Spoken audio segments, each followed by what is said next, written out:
ഹേ all ഇത് പുൽക്കൂട് സീരീസിൻ്റെ second പാർട്ടാണ്. അപ്പോൾ ഈ ഒരു ഷീറ്റ് നമുക്ക് ഉള്ളിൽ എല്ലാ സൈഡിലും ഒട്ടിച്ച് കൊടുക്കാം. അതിൻ്റെ സ്ക്വയർ പീസസ് നമുക്ക് ബാക്കിലും രണ്ട് സൈഡിലും ഒട്ടിക്കുന്നുണ്ട് കേട്ടോ. മേലെ നമ്മൾ വൈക്കോലാണ് വെച്ചെടുക്കുന്നത്. അതിൻ്റെ പീസസ് തന്നെ ഉള്ളിലിട്ടിട്ട് നമ്മൾ രൂപങ്ങൾ സെറ്റ് ചെയ്യുകയാണ് ചെയ്യുന്നത്. ഓക്കെ, അപ്പോൾ ഫസ്റ്റ് നമുക്ക് മേലെ വൈക്കോലും സൈഡിൽ കാർഡ്ബോർഡും സെറ്റാക്കി കൊടുക്കാം.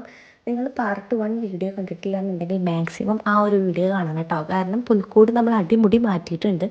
കാർഡ്ബോർഡ് ഫസ്റ്റ് അതിൽ ഒരുപാട് വലിപ്പമുള്ളതുകൊണ്ട് ഞാനത് വീണ്ടും കട്ട് ചെയ്തു. പിന്നെ ജനലൊക്കെ നമ്മൾ പുതിയത് ആക്കി കൊടുത്തിട്ടുണ്ട്. അപ്പോൾ ഇതാണ് കാർഡ്ബോർഡ് ഒട്ടിച്ചിട്ടുള്ള ലുക്ക് വരുന്നത്. ഇനി മേലെ നമുക്ക് വൈക്കോലാക്കാം.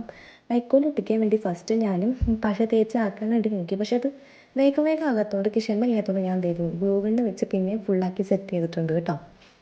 അപ്പോൾ നിങ്ങൾക്ക് ഈ വീഡിയോ ഇഷ്ടമായോ ഇല്ലയോ എന്നുള്ളത് നിങ്ങൾ കമൻറ്റിൽ പറയാം. പുൽക്കൂട് എങ്ങനെ ഉണ്ടെന്നുള്ളത് പറയണേ. അപ്പോൾ ഇതിൻ്റെ പെയിൻറ്റിങ്ങും ബാക്കി വീഡിയോസൊക്കെ ഞാൻ പാർട്ട് 3 അപ്ലോഡ് ചെയ്യുന്നതായിരിക്കും. അപ്പോൾ ബൈ ബൈ.